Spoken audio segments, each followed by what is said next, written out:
Hello everybody, it's Dan, your friendly fishmonger at dansfish.com, where we are on a mission to humanely source, maintain, and transport aquarium fish to our customers. Today I'm going to take you around, show you a bunch of neat fish, one of which is an interesting tetra, different than most tetras, that I've been trying to get for years. Finally got a nice batch of them in. A new Corydora that I've never seen before, and some Rhads rainbow fish that are fired up and looking beautiful. So strap in, here we go. Sterbai is one of my favorites. It's a common fish, and the reason it's common is because it's so beautiful. I remember back when I was 14 years old and first saw these, they were quite expensive, and they were hard to get a hold of, but because they're so beautiful, the fish breeders have really focused on them, and now there's something that you can find fairly easily.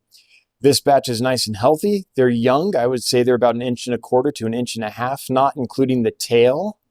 And they're eating well on prepared foods. Right now, they're eating Hikari Massivore Delight pellets. That's one of the main foods I like to feed Corys. I mix that in with some algae wafers and frozen bloodworms and brine shrimp and other things like that. But this is one of the staple items I rotate through the diet.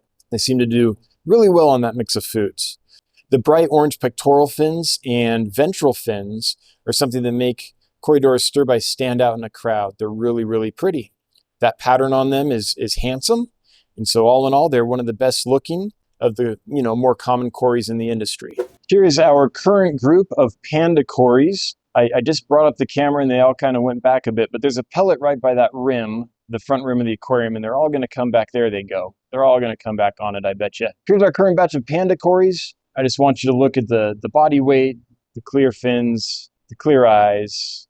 Oh, they look so good though. All right, got to move on. Okay, so here's a new species of Cory. I've never seen it in person before. It's Corydoras reynoldsi. Let's take a look. This is Corydoras reynoldsi, kind of a longer nosed species. They love to burrow, and they have an interesting body shape, interesting color pattern, and they're just not a Cory that you see that often. So happy to have them if you're looking for something a little more unusual than your typical, aeneus and paleotis and sterbai and that kind of thing. Juliais, well, trileniatus, that kind of thing. Then I think these might be something you would like. Look at that one Cory, like pushing that big old food pellet, like Sisyphus, pushing that rock up the hill. Come on, man, you can do it. I don't know what you're trying to do, but you can do it. Trying to take that off and eat it all by himself, the little, little glutton. All right, that was just too cute. Corydoras reynoldsi.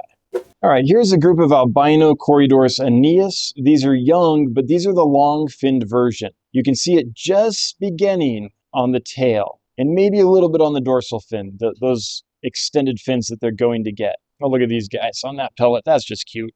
As they grow, those fins are going to continue to elongate and get kind of really impressive. But right now at this age, at this size, they look similar to a normally finned albino aeneus Cory. It takes quite a while for the long finnage to really develop, but it's there.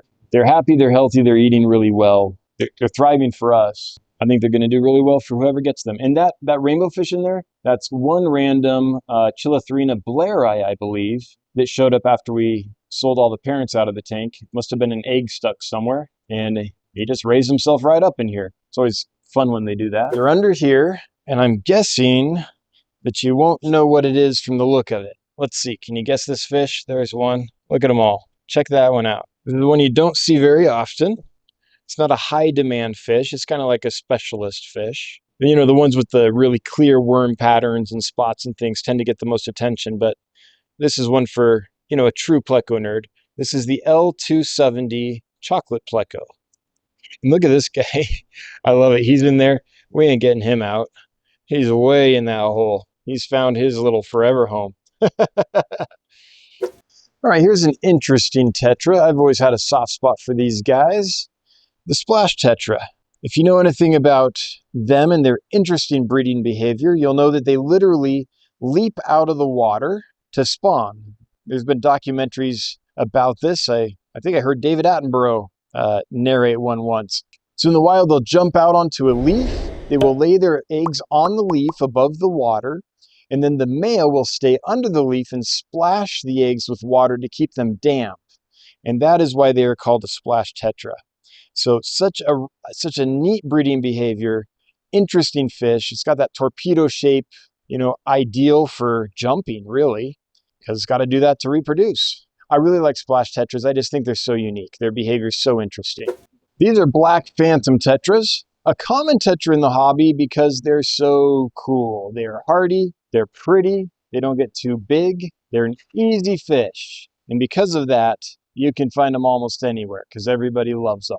You can tell the difference between the males and the females in this shot. I think the males are that kind of charcoal gray with really dark black fins, and the females are kind of a brownish tan with a little red on the body, and they also have the black fins. I like that nice kind of really dark blotch they have right behind the operculum, right behind the gills on the body.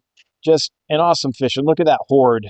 That's just a ton of fun to watch. Black phantom tetras. These tetras are something I've been looking for a long time. I've been seeing beautiful pictures of them for years in magazines and books. Finally got a nice group in. Check these out. Now this is a very uncommon tetra. This is the black Morpho tetra, or the black darter tetra. Species name is weitzmani.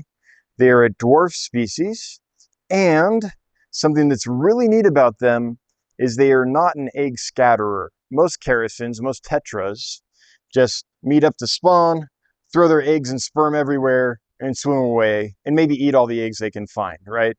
Their strategy is churn tons of eggs into the world, and a few of them are going to survive. These are different. These are a cave spawner, and they take care of the eggs. They defend the eggs like a little cichlid. So the male will find a little cave, and often it's just like a rolled up leaf or something like that. Just a small little sheltered space.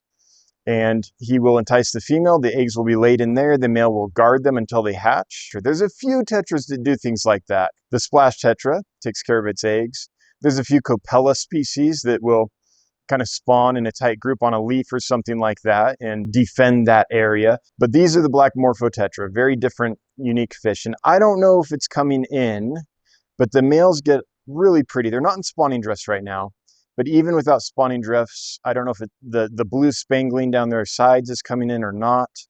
We've only had these for a week, but I'm very happy to say that in all that time, out of I think 200 that we have, there's only been 2 losses, and that was early on. 2 came in DOA, and we haven't lost any since then. The reason I'm saying that is this is a fish which is commonly available from wild-caught specimens, and they're not super expensive on those lists, but they never come in healthy. Well, first of all, they never come in. You can order and order, and they rarely show up. And when they do show up, often they're not in good shape. These are aquarium bred and raised. So these have been rock solid for us. They came in with good body weight. The breeder took good care of them, and they've been very hardy for us, even though we have hard alkaline water and not the really tannic, acidic black water that they would exist in nature. So they should do well for you. Almost all tap water in the United States is hard alkaline water, and these have already adjusted to that. The one thing I will say about them is we're still training them to dry foods. You might have noticed that they're not, forming a big mass around that pellet in there. They're just getting used to it. So we're feeding these live baby brine shrimp and some frozen foods. So it's going to take a little work to get them on dry foods. If we can, we haven't done it yet, but they're starting to pick at that pellet. So I think within another week or 2, they'll probably be pellet trained. I guess this might be a good opportunity to talk about snails and why I like them in aquariums. So a lot of people see snails like this and think they're pests, right? We call these pest snails, little ram's horn snails, pond snails. But what's really great about this setup, it's simple setup. You don't see any algae because the snails have taken care of it. And while we're training these fish to eat these Hikari massivore delight pellets and other dry foods, I don't have to worry about it. I can drop the pellet in there and walk away. And there's enough snails in there that while the fish are learning to eat it, they'll eat the food that the fish don't finish. So we're not going to have waste in here. I can drop the pellet in there, walk away, and know that within a few hours the snails will have eaten it all, even though the fish are not likely to have eaten it all. You can see it though. See that guy? They are starting to experiment with it. They're starting to kind of pick at it. So not long now the fish will be eating that. But in the meantime, these snails are super helpful. If I didn't have them, I would have to, anytime I get new fish in and have to train them to dry foods, I would have to come back a couple hours after I put the dry food in and scoop it out. Otherwise it would rot in there. And we do that. There are some tanks that don't have as many snails, and I do have to do that, and I'm happy to do it. But It's sure nice when I don't have to. Drop it in and know it's all taken care of. All right, these little gluttons are Pseudomugil tenellus. It's a blue eye that you don't see very often. It's in the same group as Fricata and Luminatus and Signifer, all those little Pseudomugils. These are called the delicate blue eye, but I'm happy to report there's nothing delicate about this batch. As far as I know, I don't think we've had a problem with a single one of them. So they came in nice and hearty. They're doing fantastic for us. They're eating everything. This is a Hikari Massivore Delight pellet that we put in there. They'll nosh on that for a couple of hours, but they'll also eat flake food. They appreciate some baby brine shrimp. That's what we feed them when they first arrive, as they're getting used to our aquariums. And something I should say about all these fish we're showing you is we've only had them for a week. They won't be listed for sale for a little while longer. We have a 2-week quarantine period, but there's some, it takes some time to get the video edited and posted and all that. So we're taking this footage after we've had the fish for only a week so that we can get the video all turned around and ready to go when they are ready for sale, when they come out of quarantine. So they haven't even been here that long, and they're already eating really well on prepared foods. I think these are, if you've tried this fish before and failed or have been, hesitant to try it because often in the supply chain they're treated poorly and don't do well, I think this batch will do well for you. These guys seem rock solid to me. So I'd encourage you to give them a try. If you want to and have been hesitant in the past, then I think this is the batch to try, I would say. Well, it wouldn't be a Dan's Fish Tour without me sneaking in a rainbow fish. This is Melanotaenia ogilbyi. I like this fish because it stays small. This is a dwarf species, not going to exceed, I want to say about 2.5 inches. 3 would be a really big one. And as they grow, they get more and more red, and they get this really neat striping on the body, kind of horizontal striping pattern. I've seen these full grown and they're stunning. Right now they're at about 2 inches, maybe 1.5 inches, the smallest one. Maybe a little over 2 inches on the biggest one. But at this size, what you're looking for is health, and I think this is a good, healthy batch. Well, we've got a couple rainbows making an appearance. The one on the right is a Glossolepis wanamensis, and the littler one is a Stark River that we raised ourselves here.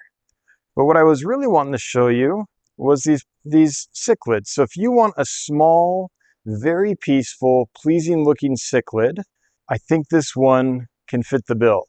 This is the African butterfly cichlid. They don't get over 3 inches, maybe a tiny bit bigger on a really large one. They're very peaceful and they have good color, neat patterns. And when they're breeding color, they're really pretty. Well, it's summer tubbing season. It's getting to be pond season. So we brought in a whole bunch of gold white clouds. I'm frequently asked this time of year, what's the best fish to put in a patio pond? What's the best fish for summer tubbing? What can I keep outside? And one of my first answers is always the gold white cloud. And the reason is, it's just as hardy and awesome as the normal white cloud, a hardy, beautiful, spunky, yet peaceful, active, small fish. But with this bright gold color, you can see them in your pond. If your pond has a black liner or a dark colored bottom, then a lot of wild colored fish will be hard to see. Most wild colored fish, they purposely have a dark dorsal surface because they don't want birds that are flying above, like kingfishers and stuff, to be able to spot them and target them. But this gold morph is bright gold from the top, so you can look down and find them easily in your pond. And that's why I think this is one of the best pond fish. They're not too expensive either, and they just show up nicely in your pond. So that's what I would recommend. So it's springtime, and our Rhads ornatus from Tiwa Creek know it. They're all fired up. Look at how beautiful these are. All right, there are 2 kinds of fish in here. You can see the white cloud mountain minnows there with the red tails. But the ones I really want to show you are these Rhads Tiwa Creek, because they're big enough now that the males are starting to show some really nice color. This is one of the hardest genuses of rainbow fish to find. Thank goodness Marcel breeds them, or we wouldn't, I think, have these in the United States. There's one breeder I know of that really does a good job with these, and that's where we got this stock from. And they've grown up on us, and now you can see that black starting to come in on the edge of the anal fin of the males. You're starting to see the oranges and reds coming in, and they're just starting. The spangles on the bodies, these are going to be, I don't know if zooming out is better. We'll try that for a little while. These are already really, really beautiful, and they're just going to get better and better and better with time. So these are the Rhadenocentris Tiwa Creek, looking spectacular.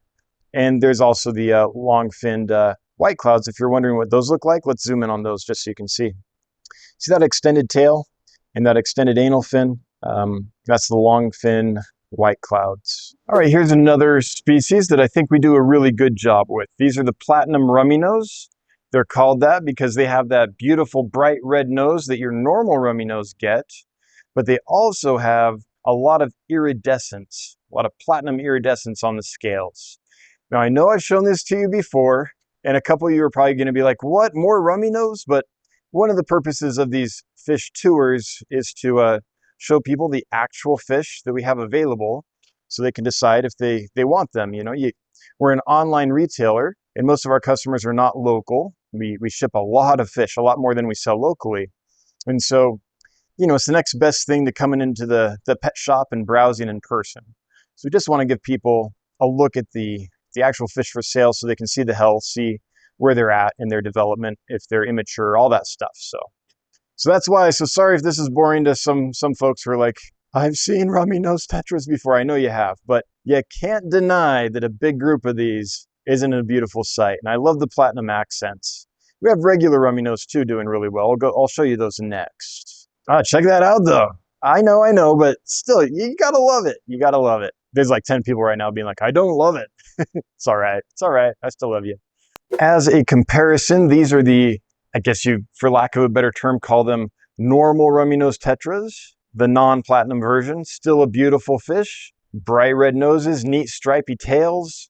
No platinum scales though. None of that bright glitter kind of iridescent scaling on the fish. Still beautiful though. And a lot of people prefer these. A lot of people want the, you know, the original. And that's fine. I totally respect that. I think a lot of people make a mistake when they buy tetras, or a lot of other fish for that matter. They don't buy enough of them. I know that sounds super salesy because I sell fish for a living, but I'm honestly not saying that to be like, that way I'll sell more fish and make more money. That's not the reason, although it might be true. I think a lot of us miss out on a whole range of fish behaviors and just how cool it is to see a big group of fish because we only buy 2 or 3 or 6 or something like that. So I get that. In some cases, that's the best decision. I get that. But when possible, I would really highly encourage people to buy large groups of small fish and keep them in a larger aquarium. When I've done that, I just see a whole different side of those fish that I hadn't seen before. And so I think it's the best way to keep most fish. Now, some fish, you know, you don't want to keep in groups, they'll kill each other, all that. But in general, I really like doing that. I've just seen my level of enjoyment of those setups is a lot higher than your typical setup. So just want to put it out there for anyone that's starting out, wondering what the best way to set up a tank is. A lot of you have been keeping tanks for a long time. You already know what you like. So you set it up how you want it. But yeah, that would be my recommendation for any newbies. And then the other kind of fish that goes really well in ponds are these Medaka ricefish. They're from Japan. They were bred to be viewed in ponds, and they're bright gold colors. This is the gold Medaka. Shows up really nicely from above. There's lots of different color forms of Medaka. This is just one of the many ricefish varieties. But these gold Medaka ricefish would certainly show up really nicely in a pond. Also, they're very easy to breed. These are a bunch of baby gold Medaka ricefish that just appeared in the tank and are raising themselves up. I mean, we give them a little food and stuff, but super easy. We didn't do any work, and they're just reproducing by themselves. This is Beckford's pencilfish, Nanostomus beckfordi. If you're looking for a really pretty, full of character, small little nanofish that's fairly peaceful, this is a good one. A lot of people use these on top of Apistogramma and other dwarf cichlids that need ditherfish. The males will definitely display, and they're stunning when they do. They spread their fins, they dance, and they do that very frequently. But they don't usually damage each other or anything like that. I mean, they can, but that's an extreme case.